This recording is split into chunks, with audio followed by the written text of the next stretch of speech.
We are exploring the slow, uncertain beginning of steam vehicles from the late 1769 to the early 1829. This is a time when roads were quiet, nights were lit by oil lamps and open flame, and the idea of a machine moving on its own still felt almost impossible.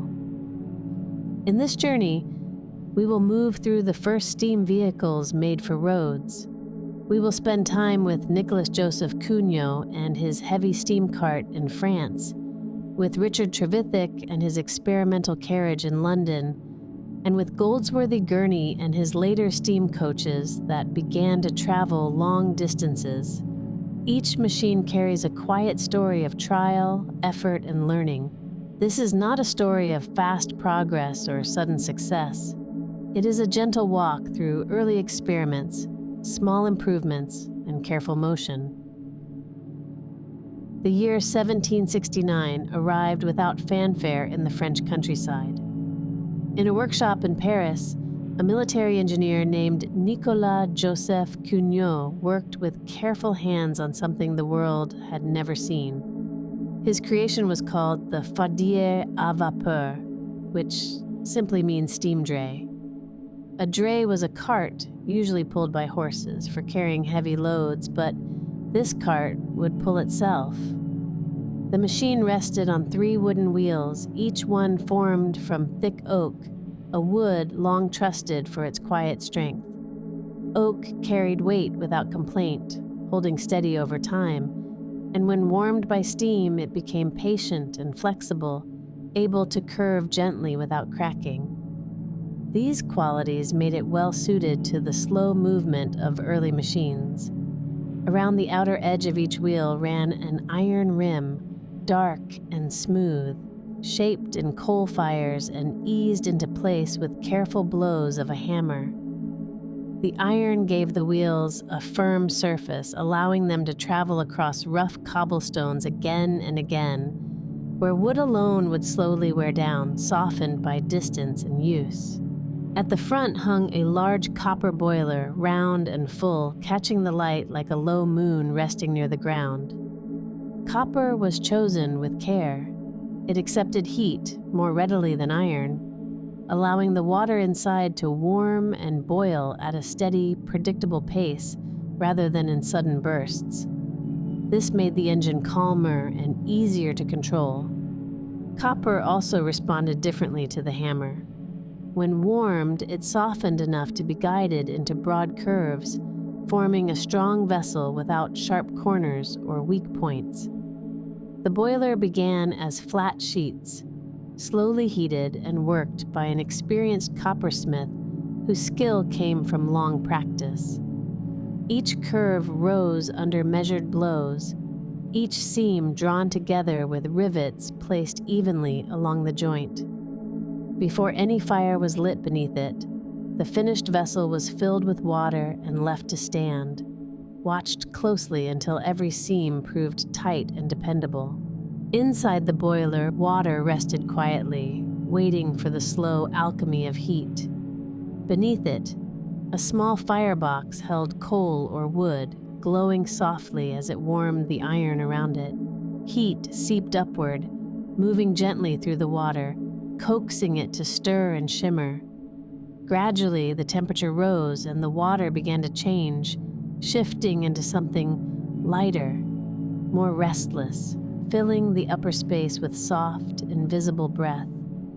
The steam pressed gently against the walls of the boiler, stretching and expanding as if it had a life of its own, carrying energy and motion quietly in every pulse. It lingered within the copper, a calm, patient force waiting for its moment to flow. 2 pistons rose from the boiler, each a smooth cylinder of brass with an iron rod running quietly through its center. Brass was chosen for its gentle glide, softer and more forgiving than iron, so the pistons could move back and forth without friction, shifting like a slow heartbeat. Steam pressed against them, first nudging one direction, then the other, as invisible currents guided their motion with quiet insistence. Each piston reached outward through a network of iron rods and joints, connecting patiently to the single front wheel, the one that both steered and carried the machine forward. With each shift, the wheel turned steadily, rolling over cobblestones. The fardier was built to carry heavy cannons for the French army, a machine meant to ease the burden that tired horses. In practice, its design revealed quiet challenges. The large copper boiler at the front pressed downward, making the cart front-heavy. So each movement caused a subtle sway, a gentle tipping that shifted with every rise and fall of uneven ground. Steering became delicate, almost a negotiation with the land itself, as stones and ruts guided the wheels unpredictably. Every 15 minutes, the vehicle needed to pause. The fire would burn low, steam pressure would soften, and the pistons would ease to a halt. The operator added fuel, waited for the fire to glow once more, and watched as pressure slowly built again. During these pauses, steam hissed softly through a relief valve, carrying away heat that had been so carefully gathered, a quiet reminder of the force contained within the copper vessel. Even at this gentle, measured pace, the machine pressed forward persistently, constrained by weight, terrain, and the delicate balance of fuel and fire. It moved more slowly than horses, yet there was a quiet grace in its sway, a sense of motion intertwined with the land itself. The fardier bore witness to human ambition and patience, a mechanical curiosity carrying heavy burdens with deliberate care, testing the possibilities of invention in small, careful steps across every field it traveled. During one trial in Paris, the vehicle gently collided with a wall, becoming the first automobile to have an accident. No one was hurt. The machine simply stopped, hissing softly. These difficulties were too much to overcome at that time, and the project lost funding. The project was quietly abandoned. The fardier sat in storage, a curiosity, proof that the idea could work even if the execution was not yet practical. But somewhere in the minds of other engineers, the seed had been planted. Richard Trevithick, London steam carriage.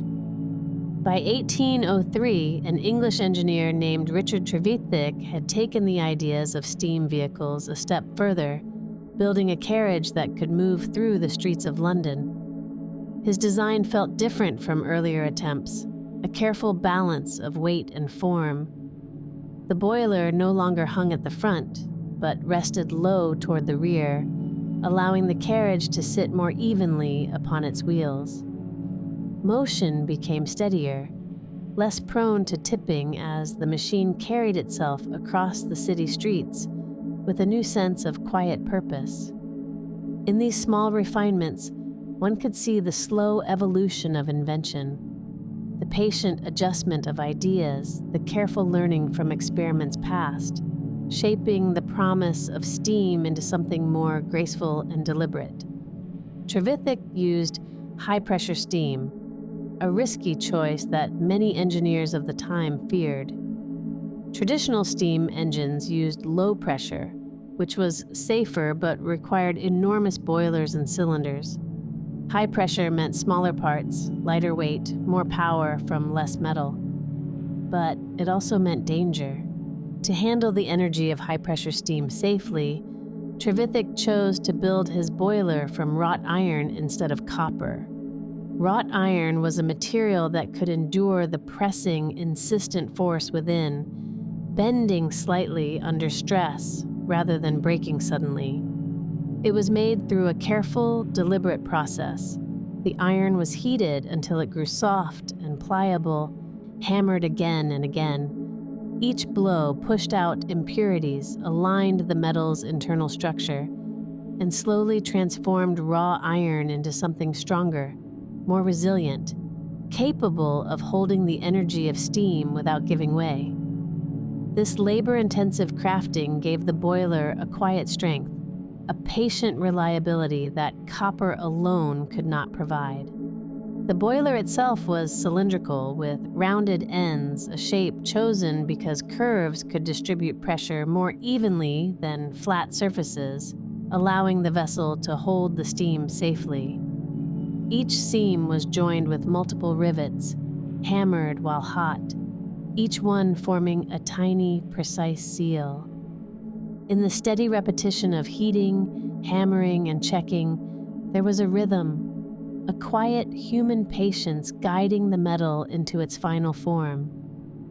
Even in its stillness, the boiler carried a sense of contained energy, a restrained force waiting to move pistons, wheels, and the carriage forward. Every choice, from the wrought iron to the cylindrical shape, reflected careful thought and long experience, the accumulated wisdom of those who had worked with metal for decades. The result was a boiler that could hold the invisible pressure of steam without complaint. A vessel shaped not only by fire and hammer, but by careful attention and skill, quietly embodying the promise of motion and the beginnings of a new kind of machine. The carriage of Trevithick's steam vehicle was built much like a stagecoach, with a frame of wood carefully chosen for its qualities and shaped with quiet care.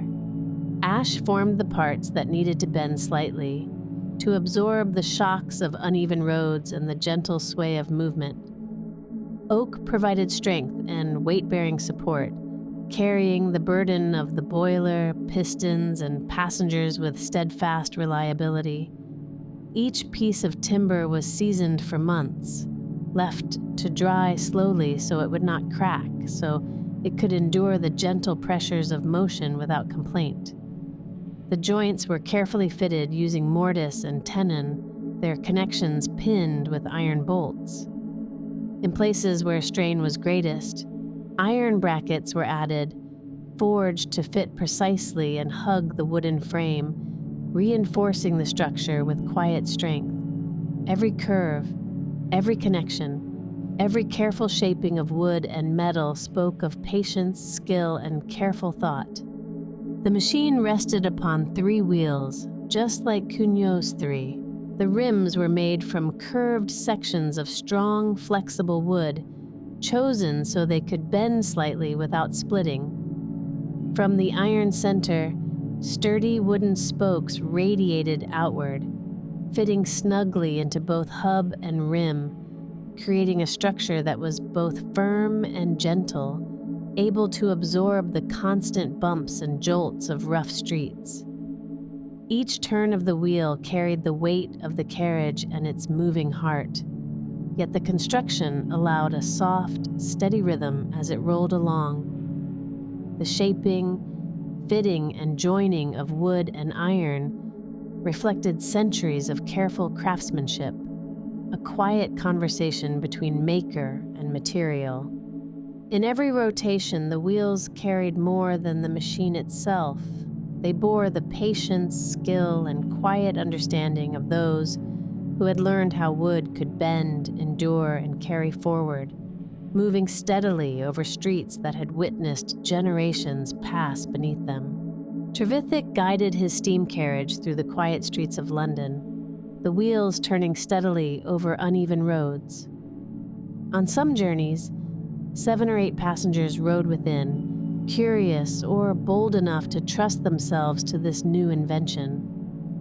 The carriage moved with a gentle, measured rhythm, carrying its weight and the weight of its passengers with surprising steadiness.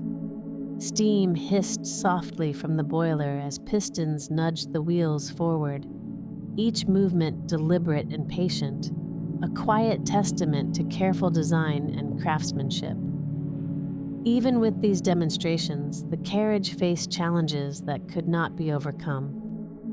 Roads were rough.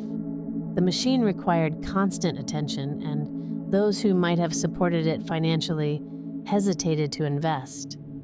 Funding was difficult to secure, a problem that other inventors had also faced. Just as Cugnot's earlier steam vehicle had lost backing, Trevithick's carriage could not find sustained support, and the project was eventually set aside. Yet, even in quiet storage, the carriage remained proof of what was possible. A machine shaped by fire, hammer, and human ingenuity, holding within it the potential for motion and change. The ideas it embodied lingered beyond its short life on the streets. Engineers and inventors who witnessed or heard of the steam carriage carried its lessons forward, quietly planting seeds that would grow in other machines.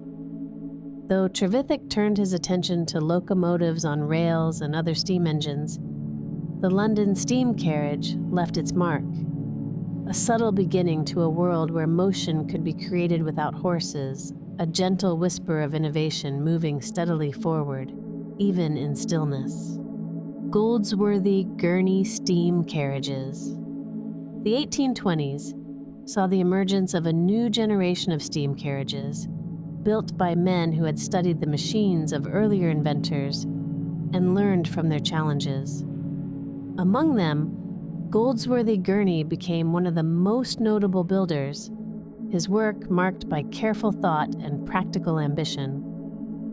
Unlike the experimental vehicles of the previous decades, Gurney's carriages were conceived as serious attempts at moving people and goods along public roads.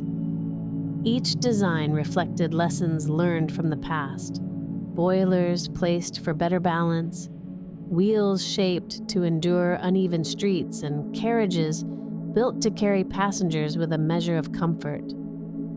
Even in their quiet, steady motion, these machines spoke of human persistence and ingenuity, of ideas that had survived setbacks and funding difficulties, quietly growing into new forms of transport.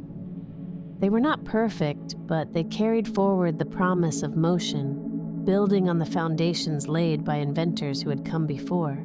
In Gurney's carriages, the boiler was an intricate network of iron tubes arranged so that water could flow gently through them while the heat from the firebox moved around them.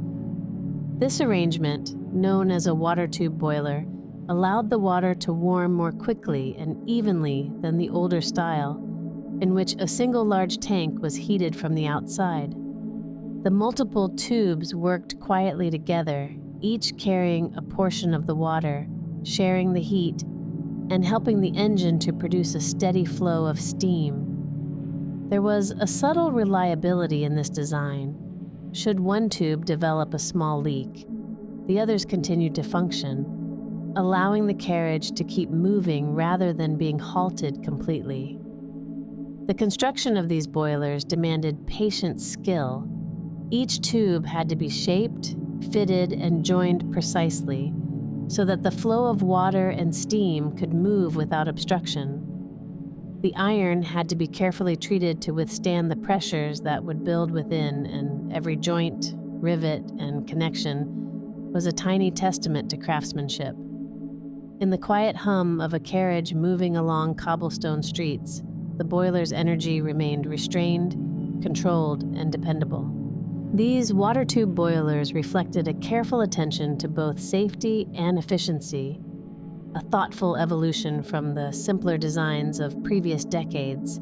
They allowed the carriages to carry passengers and cargo with steadier motion, bringing the promise of practical steam transport closer to reality. In their complex, yet orderly design, there was both ingenuity and quiet resilience, a reminder of how careful planning could transform heat, water, and metal into smooth, controlled motion. At the rear of the carriage, the engine rested quietly. Two cylinders worked together, one rising as the other fell, balancing the forces so that motion was smooth and steady. The cylinders were cast from iron, then carefully machined on the inside with hand-operated tools. Each surface had to be even, so the pistons could slide freely and steam energy would not be lost to friction. Steam entered the cylinders slowly and evenly, pushing the pistons back and forth with quiet, measured pressure. This motion was transferred through rods and gears to the rear wheels, moving the carriage forward in a controlled, steady pace. Each rotation of the wheels reflected the careful balance within the engine, a coordination of heat, water, and iron that worked together reliably. The pistons were iron discs wrapped in soft hemp that had been treated with tallow. The hemp created a quiet barrier between the metal and the cylinder walls, holding the steam in place so the engine could move steadily. As the carriage traveled along the roads, the constant sliding wore the hemp gradually, a gentle reminder of the care needed to keep the machine in motion. Every few hundred miles, the pistons required attention. The old material was removed, and a new layer of hemp was carefully placed, pressed snugly into its groove with simple tools. This maintenance was a quiet, methodical process, carried out at the end of a day's journey. Each action, shaping the hemp, fitting it into the piston, ensuring a smooth surface, became part of the steady rhythm of keeping the carriage running. The pistons, renewed and ready, returned to their place within the cylinders, prepared to convert steam into motion once more. In their gentle, persistent movement, the carriage moved forward with calm, deliberate energy, carrying its passengers and itself with a quiet assurance. The work of hands and tools, of metal and hemp, came together to produce motion that was controlled and enduring, a small but remarkable feature of early steam engineering. Motion from the engine traveled to the rear wheels through long metal chains.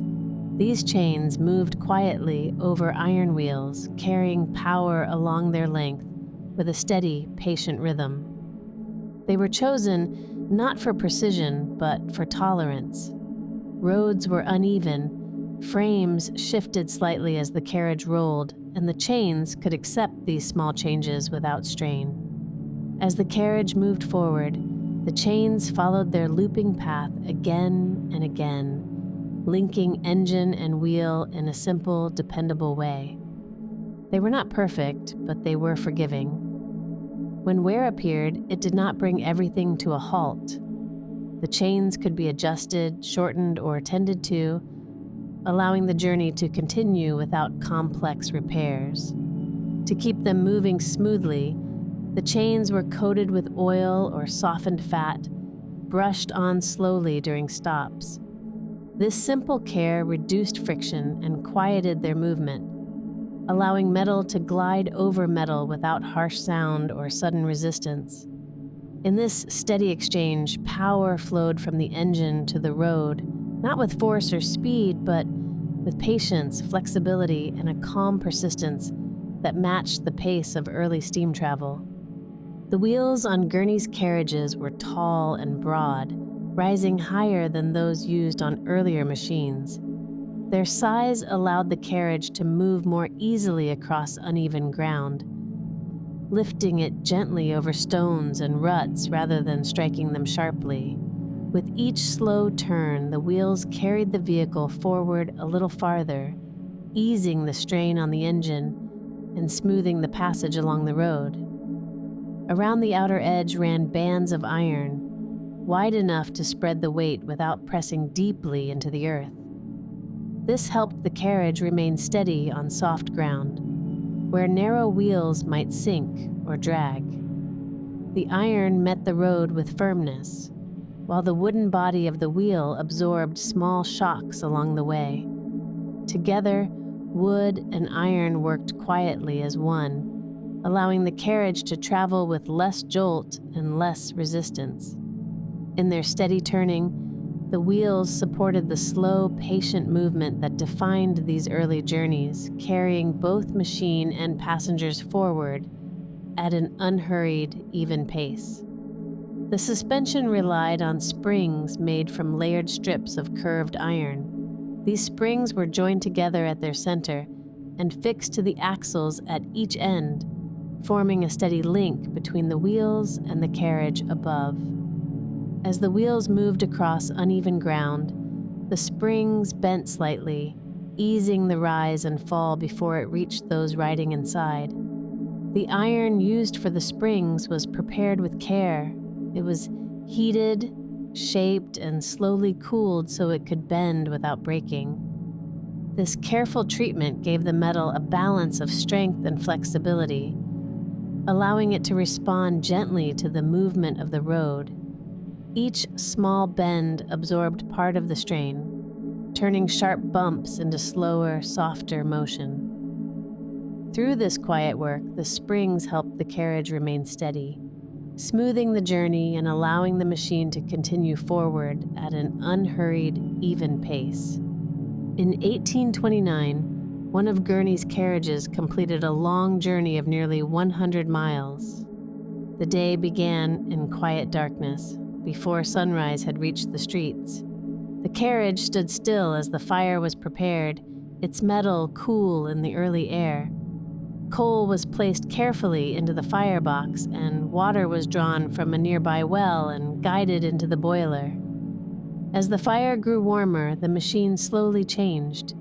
Heat spread through iron and water, and pressure rose at a steady pace. Steam escaped in soft breaths through the relief valve, marking the moment when the carriage was nearly ready to move. The fire was adjusted gently, not forced, just enough to maintain a steady balance. By the time the sky began to lighten, the carriage was prepared for the road ahead. With no hurry and no sudden motion, it set out, carrying heat, water, and careful workmanship across mile after mile, proving that such journeys were now possible, even if they still required patience and constant care. The journey followed the Great West Road, a route known for being better cared for than most. Even there, the surface was never the same for long. Some stretches were firm and even, laid with stone that supported the wheels with little resistance. Other sections bore the marks of past seasons, where rain had settled into the ground and left shallow ruts and worn patches behind. About every 20 miles, the carriage came gently to rest at places chosen before the journey began. These stopping points were selected for their access to water, often near inns or wells already familiar to travelers along the road. Water was always the greatest need. The boiler consumed it, turning it into steam that drifted away with each mile. Coal also had to be replaced from time to time, though not as often as water. The firebox could hold enough coal to carry the carriage for many miles before attention was needed. Long journeys rarely passed without something going quietly wrong. The hemp packing around a piston might wear through from hours of sliding back and forth, and suddenly steam would begin escaping where it shouldn't, hissing softly from places that had been silent before. The driver would notice the change in sound or feel the slight loss of power and make adjustments. One cylinder could be shut down while the other continued working, the carriage moving forward at a gentler pace, limping but not stopped. The journey unfolded slowly across the day, stretching over many hours with careful pauses along the way. When the passengers finally stepped down from the carriage, they felt the quiet weight of travel in their bodies, the kind of tiredness that comes from steady motion rather than strain. Yet, they had crossed a distance that once demanded 2 full days behind horses, moving from stop to stop with changes of animals and long waits. Now, it had been completed within a single day, carried forward by a machine that asked only for fuel, water, and steady attention. The roads were the same, the landscape unchanged, but the time spent upon them had grown shorter, and that change would not be forgotten. The story of these early steam carriages is a story of persistence, of small, deliberate steps into the unknown. Each wheel that turned, each piston that moved carried not just a machine, but the weight of human curiosity and ambition. Long before the streets were filled with engines of every shape and size, these vehicles moved cautiously, softly over cobblestones and rutted roads, whispering of possibilities yet to come. They were quiet miracles of their time, fragile and careful, yet remarkable for what they could do. The world around them seemed to pause, as if the machines themselves were drawing attention to the slow unfolding of something new, something almost impossible made tangible. Yet, despite their promise, steam carriages never truly conquered the roads of their own time. The streets remained largely the domain of horses, carts, and coaches, their fragile and demanding engines unable to claim more than brief stretches of success.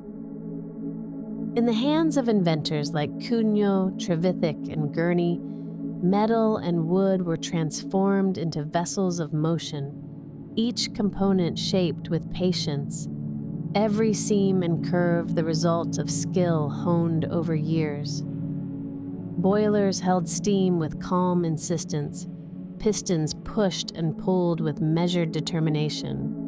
Wheels absorbed the unevenness of the earth beneath them. Even when the vehicles struggled over rough roads, there was a rhythm to their movement, a quiet persistence that felt almost alive.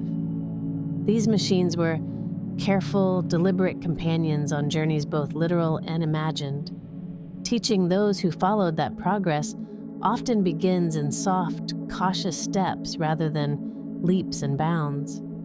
The challenges they faced were many, yet each setback was a quiet lesson. Funding might vanish, roads might be rough, metal might give way, but the ideas themselves endured. In workshops and streets and stories passed from one engineer to another, the memory of these carriages lingered. They carried more than passengers, they carried inspiration. Every hiss of steam, every gentle sway of wheel and frame became a reminder that what seems impossible is often simply untried. That persistence, patience, and care could transform fire, water, and iron into movement and eventually into progress. If this journey helped you relax, consider subscribing and leaving a comment to share your thoughts. Don't forget to give the video a thumbs up to support more calm explorations like this.